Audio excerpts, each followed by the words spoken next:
एक शाम प्राची टीवी पर सीरियल देख रही होती है। तभी उसकी सास वहां आती है। अरे सीरियल में तो ऐसे मग्न है जैसे आज रात का खाना पड़ोसी आकर बनाएंगे। मुझे पता ही नहीं था आपने अपने बेटे की शादी पड़ोस में भी की हुई है। हैं? मतलब? मतलब इस घर में सारा काम बहू ही करती है, आप तो सिर्फ खर्राटे मारती हैं। अच्छा जी, फिलहाल तो तुम आराम फरमा रही हो, चलो जाओ, ये मेरे टीवी देखने का समय है। आहा, इसीलिए मुझे भगाया जा रहा है। सॉरी, अब तो बिल्कुल नहीं जाऊंगी। प्राची की इस बात पर दोनों सास बहू के बीच टीवी रिमोट के पीछे बच्चों जैसे छीना झपटी शुरू हो जाती है, जिसके बीच श्लोक भी काम से घर वापस आ जाता है। हाँ, आज मेरी चूहे बिल्ली की जोड़ी किस बात पर झगड़ रही है? अरे तेरे बीवी मुझे टीवी ही नहीं देखने दे रही। अरे तुम्हारी मम्मी मुझे खाना बनाने के लिए फोर्स कर रही है। अरे वाह, ऐसे बेतुके रीजन पर तो बच्चे भी झगड़ा नहीं करते। अरे मुझे कुछ मत बोल, सब इसने ही शुरू किया है। हाँ हाँ, जैसे आप तो बहुत दूध की धूली है ना। अरे बस, दोनों चुप। प्राची जाओ, खाने की तैयारी करो।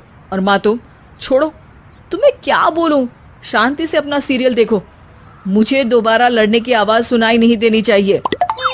ऐसा बोलकर श्लोक वहां से चला जाता है, जिसके पीछे पीछे प्राची भी कुछ न कुछ बड़बड़ाते हुए रसोई में चली जाती है। हाँ हाँ, सासू जी को तो कुछ बोलेंगे ही नहीं, बस मुझ पर ही हुक्म चलता है, खाना बनाओ, जैसे मैं इनके घर में खाना बनाने के लिए आई हूँ। इसी तरह शाम बीतती है और रात को श्लोक और प्राची की सास खाना खाकर सोने चले जाते हैं, लेकिन प्राची गुस्से में कुछ खाए बिना काम में ही लगी रहती है। इस घर में किसी को घंटा फिक्र नहीं पड़ता मैं खाऊं या भूखी रहूं। प्राची कुछ देर के लिए रसोई से बाहर जाती है और जैसे ही वापस आती है तो वहां दूध का भरा ग्लास देखकर हैरान रह जाती है। फिक्र पूरी है, बस दिखाना नहीं है। प्राची दूध पीकर सोने चली जाती है और अगली सुबह एक बार फिर सास बहू का कार्टून नेटवर्क स्टार्ट हो जाता है। ये तुमने ही किया है।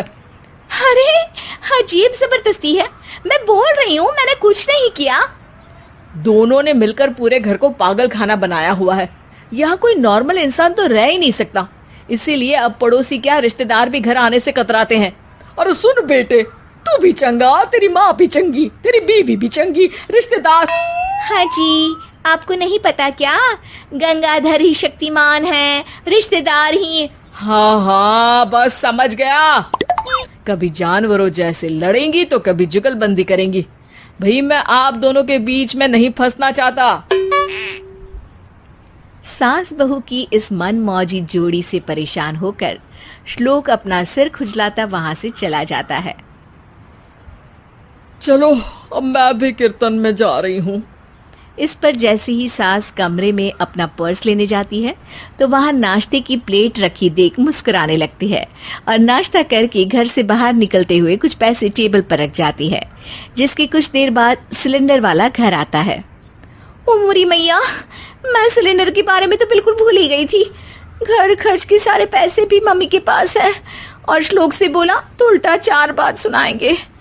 प्राची ये सोच ही रही होती है कि अचानक उसका चेहरा चमक उठता है और वो घर में आकर इधर उधर देखने लगती है।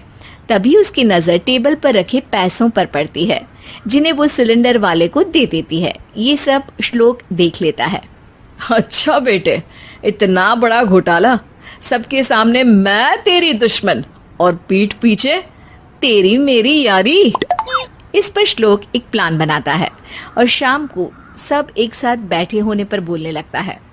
माँ, तुम दोनों की बहुत लड़ाई होती है, इसलिए मैं सोच रहा हूँ कि प्राची को उसके घर छोड़ाऊं, इससे वो भी खुश रहेगी और तुम भी।